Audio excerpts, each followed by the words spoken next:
If you're a serious English learner, you probably know this feeling. It's really frustrating.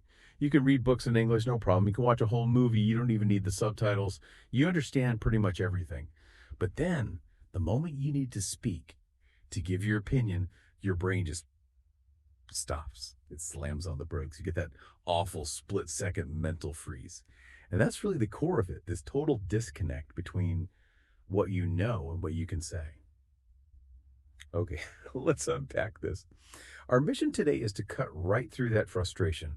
We've done a deep dive into the source material, the research on language acquisition, on fluency training, to find really specific, targeted methods.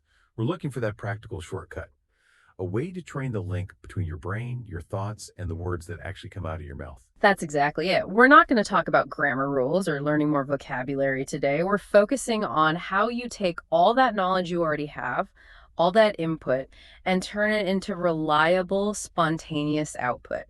The strategies we found are highly actionable. They're all about targeted repetition and using what some linguists call prefabricated language to bridge that gap between understanding and actually speaking. So basically, we're going from being excellent English knowers to becoming efficient English doers. Yeah. So let's start right at the root of it. The material's pretty clear on this.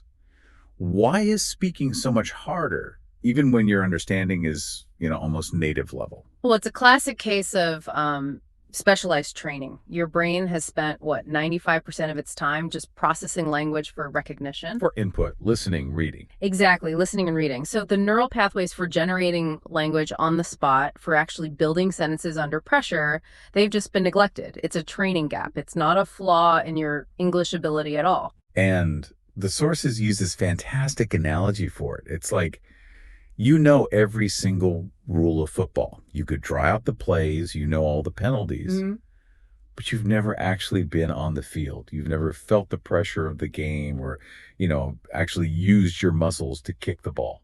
Precisely. We're talking about two completely different memory systems. You have your declarative memory, that's your stored knowledge, the grammar rules, the vocabulary lists. The stuff you study. The stuff you study, yes. And then there's procedural memory, which is the automated skill, how to move your tongue to make a sound, how to grab a common phrase without even thinking about it.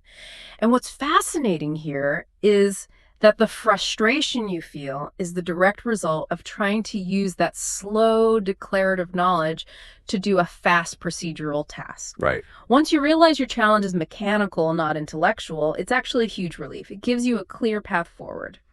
You just need to start training the right system.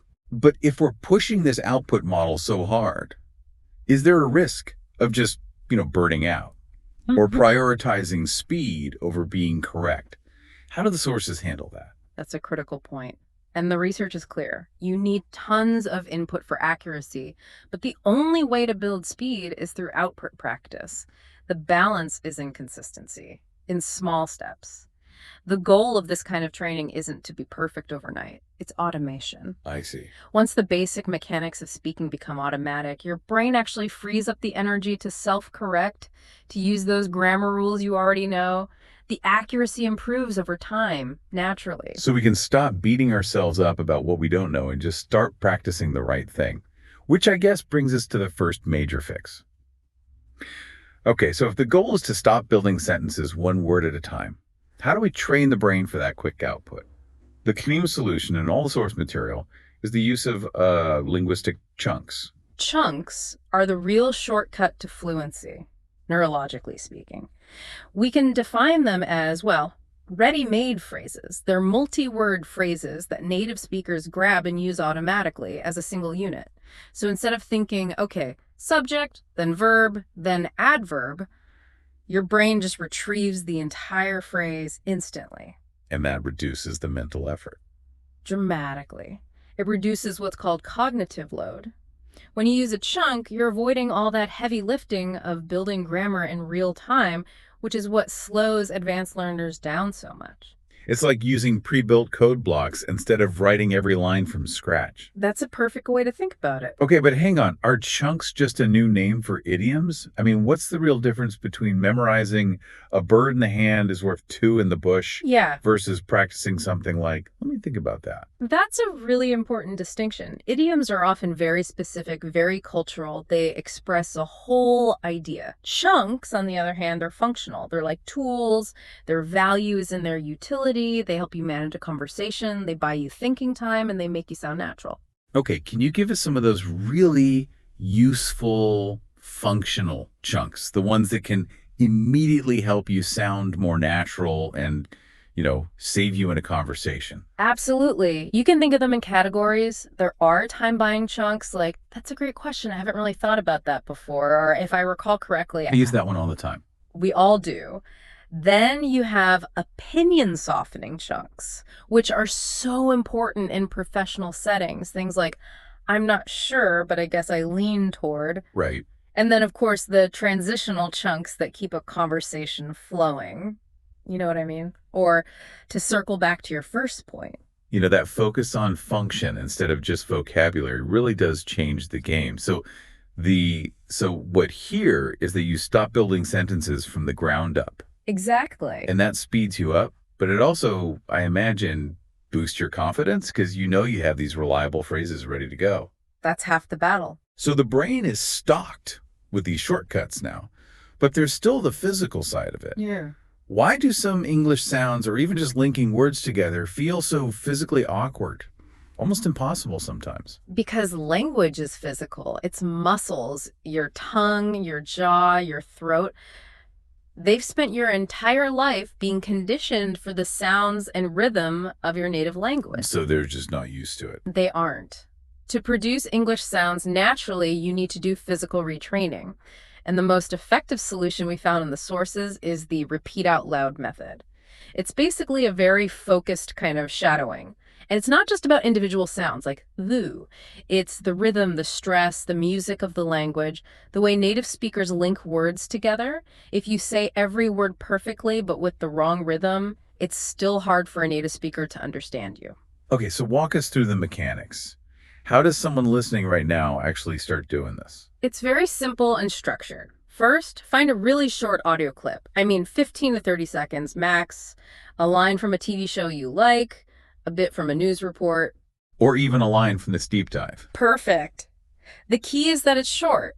Second, listen to it once or twice, just to get the meaning. Then third, and this is the crucial part, repeat it out loud immediately.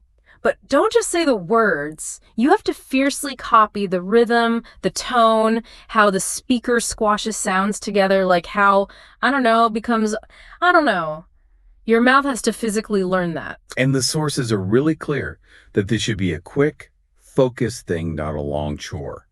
I think the encouraging part is the time commitment. Yeah. Just 5 minutes a day of this kind of surgical retraining, and you start to break down those physical habits and sound much more natural. You're just retraining your muscle memory. It's all about quality, not quantity. Right. 5 focused minutes where you really push your mouth to adopt that English music will do more for your fluency than an hour of just passive listening. Okay, so we've armed the brain with chunks. We've started training the mouth.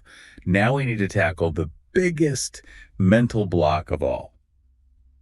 In-head translation. Here's where it gets really interesting, because we have all done this. An English speaker asks you a question, your brain hears it, it translates it into your native language, then you think of a brilliant answer in your native language. Right. And then you start the slow, painful process of translating that answer back into English. By the time you say it, the conversation has moved on. They're talking about lunch. That process adds at least 2, often 3 extra steps. You're basically tripling the mental work you need to do. You're asking your brain to be a high-speed translator in real time, and it just wasn't designed for that. The only way to get truly fluent is to aim to think directly in English. And the chunks help with that. That's their most critical function. If you hear a question and your brain immediately grabs the English chunk, let me consider that for a moment. You've just skipped the entire translation engine. You break that slow cycle and create a direct path. English in, English out. The whole process feels lighter, faster. Yeah. But let's talk about the elephant in the room. Fear. The anxiety of making a mistake, it causes people to just freeze up completely. I know you listening can relate to that feeling. Of course. We're taught from a young age that in language, mistakes equal failure.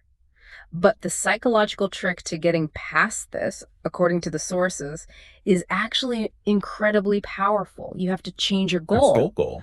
Your goal is not to speak perfect English. It's not to have flawless grammar. Your single only goal should be to be understood. When you remove that massive weight, that pressure of being perfect, you remove the fear that makes you freeze.